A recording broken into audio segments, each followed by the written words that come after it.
Peter Wessel Zaf, O Filósofo Trágico. Publicado em 21 de julho de 2020 por Ricardo Ernesto Rose. A espécie humana vem do nada e retorna ao nada. Além disso, não há nada. Vida e obra. Peter Wessel Zaf nasceu no dia 18 de dezembro de 1899, na gélida cidade norueguesa de Tromsø, situada a 350 quilômetros ao norte do Círculo Polar Ártico.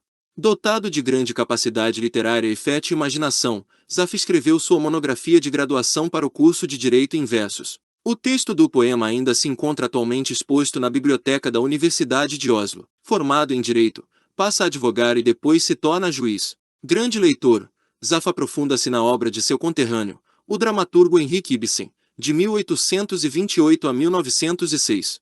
Considerado um dos mais poéticos e profundos escritores da tradição europeia, Ibsen tinha um olhar crítico, e através de suas peças analisava a realidade por trás das convenções sociais e morais de sua época.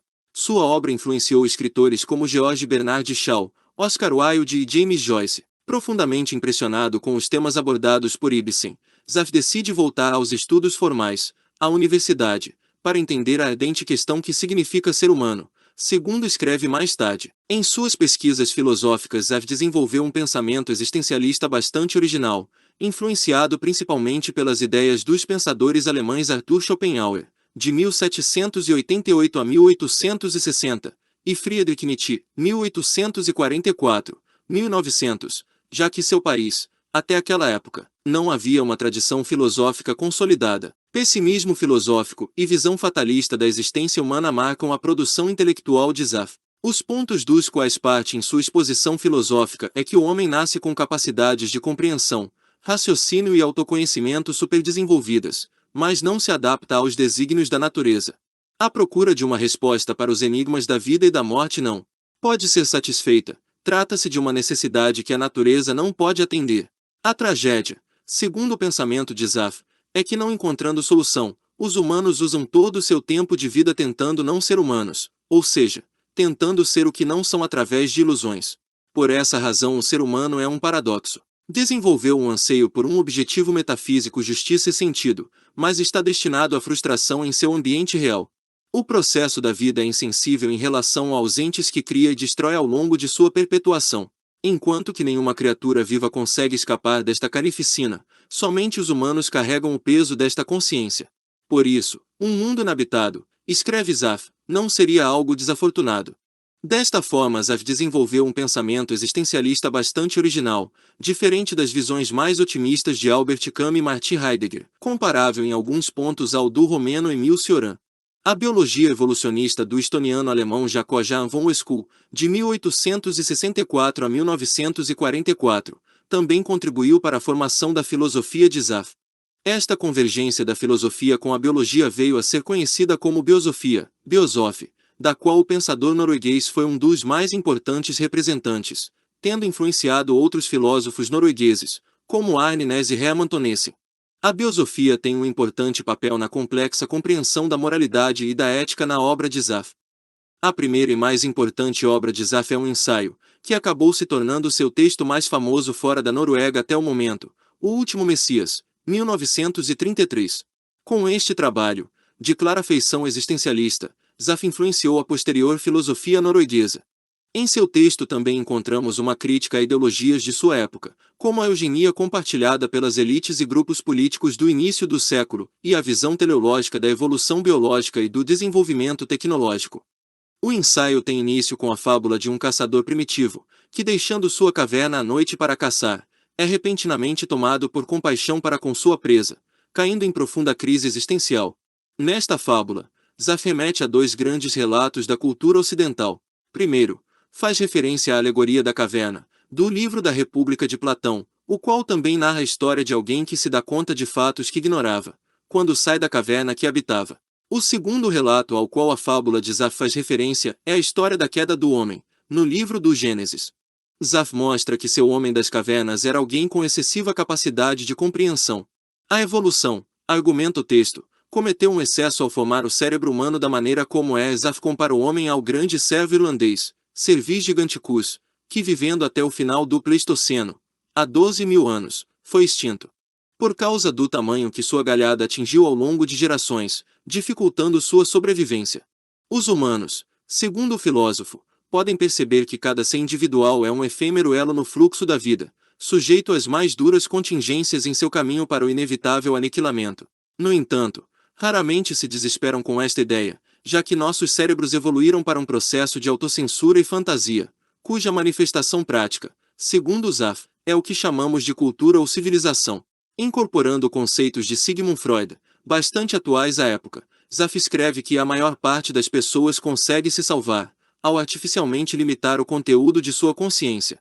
Estes mecanismos dos quais os seres humanos se utilizam para evitar encarar as contingências de suas vidas funcionam através do que Zaf denomina de isolamento, uma dispensa completamente arbitrária da consciência, de todos os pensamentos e sentimentos perturbadores e destruidores.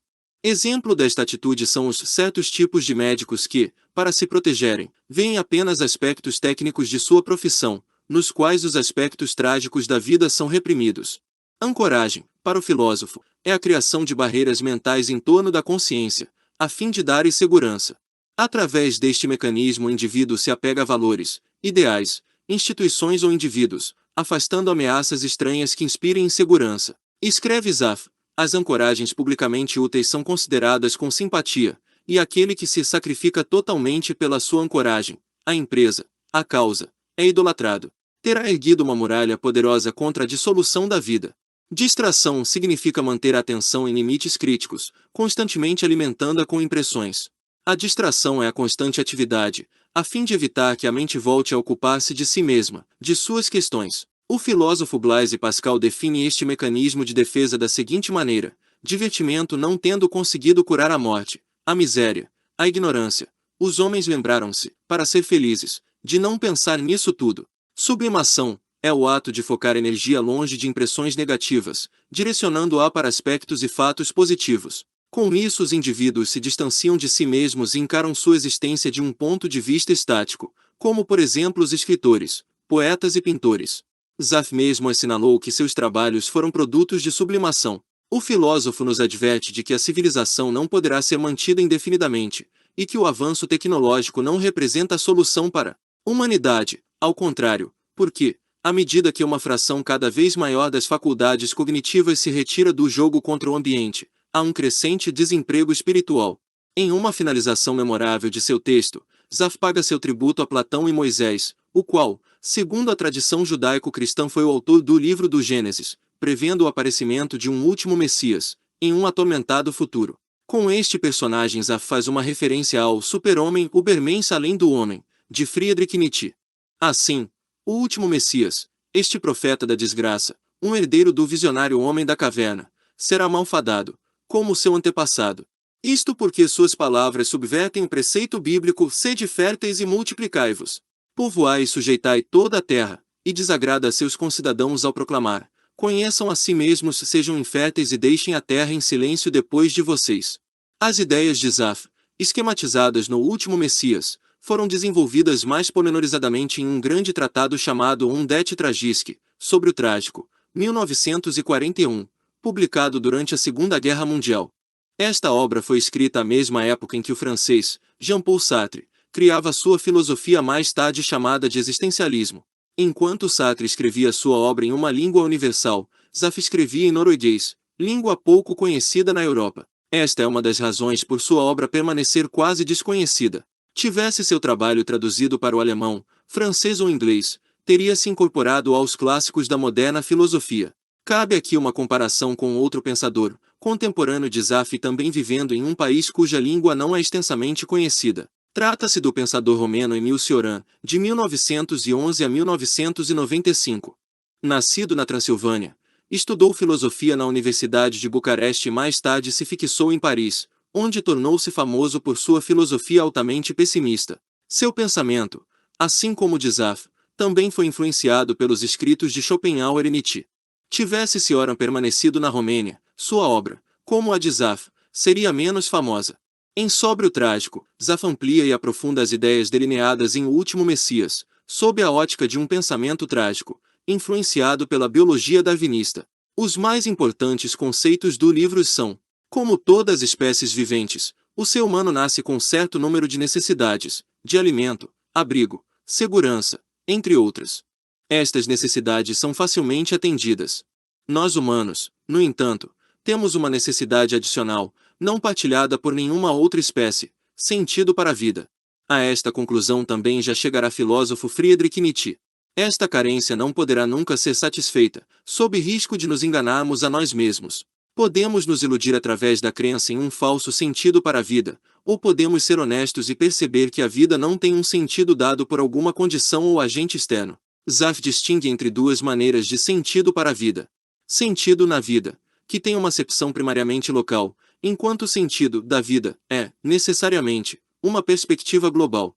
Assim, apesar de algumas atividades na vida terem um sentido autotélico, que tem sentido em si mesmo, isto não significa forçosamente de que a vida, como um todo, tenha um sentido autotélico. Afirma que não é suficiente dizer que a vida é vivida por seu próprio sentido, de que tem valor autotélico, é necessária uma justificativa externa, ou sentido que está fora da vida. Com isso, Zaf conclui que a vida é sem sentido, já que nossas vidas não podem ser justificadas externamente. Argumenta que sentido na vida para certas atividades tem um valor somente por um período limitado de tempo, porque, eventualmente, pode ocorrer que estas atividades dependam de fatores externos ou do ambiente, para que tenham sentido. Apesar de afirmar que projetos metafísicos são impossíveis para os humanos, insiste, no entanto, que o ser humano deve procurar, ou mesmo exigir, justiça. Ainda nesta obra, Zaf distingue 4 diferentes tipos de interesses que são básicos na natureza humana, ou seja, o interesse biológico, o social, o autotélico e os interesses metafísicos. Interesses biológicos se referem à nossa necessidade de alimentos, enquanto que interesses sociais se dizem respeito às nossas relações com nossos semelhantes, que vão além dos interesses biológicos. Interesses autotélicos evidenciam nossas atividades que têm seu fim em si mesmas e procuram por seus próprios interesses, ou seja, atividades que são biológica ou socialmente sem valor, mas têm valor intrínseco mesmo assim. Interesses metafísicos são aqueles que Zaf considera os mais importantes, e que apontam nossa necessidade de justiça e sentido de vida. Zaf utiliza o vinho como exemplo para estes 4 interesses. O vinho tem um valor biológico, por proporcionar bebida e alimento, tem valor social em jantares e reuniões, e valor autotélico por ser saboroso e intoxicante. Finalmente, o vinho tem um valor metafísico para cristãos que participam na Eucaristia, por contribuir no significado e na justificação, os quais transcendem outros interesses. Diferentemente do existencialismo sartriano, que apesar de suas análises realistas da vida humana é uma doutrina otimista em seus termos, a visão de que Zaf tem da existência é desanimadora, desoladora. Com exemplos tirados da literatura universal, da política e das artes em geral, o autor tenta mostrar em seu livro que todas as atividades humanas são, em última instância, fúteis. Zaf era uma figura de personalidade complexa, irônico e com grande senso de humor.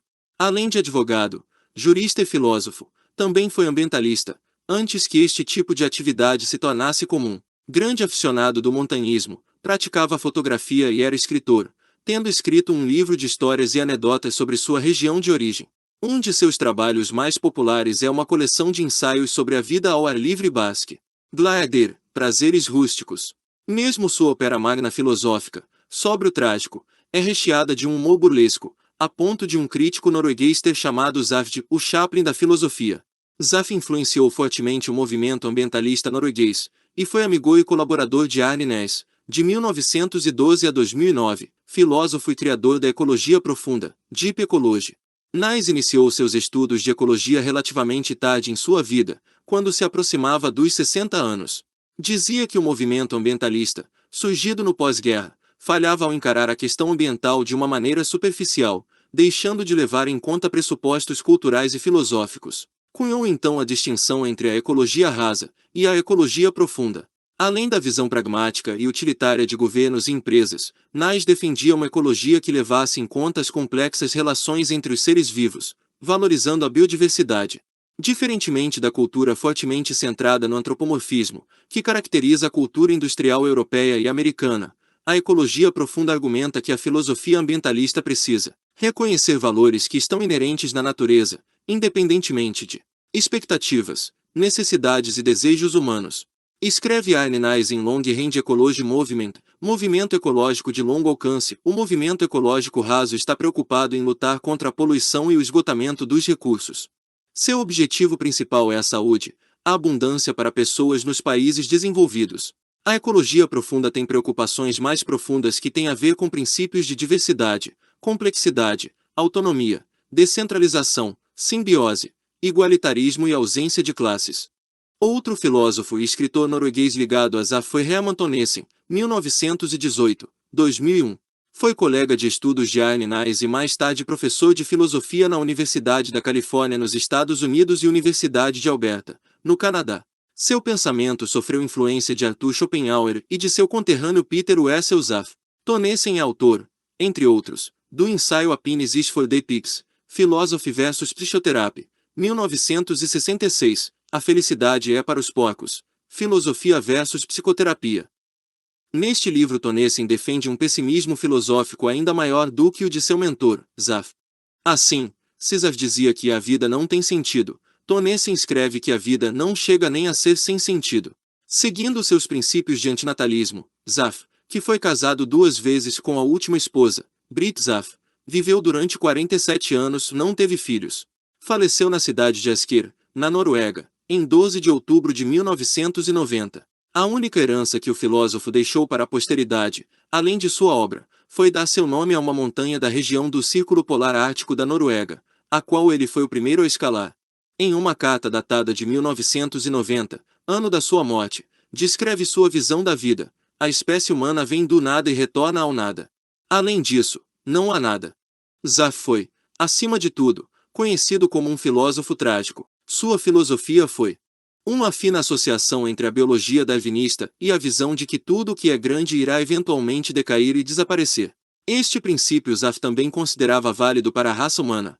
Acreditava que a humanidade havia se excluído da natureza, com o desenvolvimento da racionalidade e da ciência. Este modo de vida levaria inevitavelmente ao desaparecimento do homem. Esta é a maneira como a natureza funciona. Ao final de seu último livro, ZAF escreve: respondendo a todos que se desesperam com tal visão, infelizmente, diz o pessimista brincalhão, não posso ajudá-los. Tudo o que tenho para enfrentar a morte é um sorriso ridículo.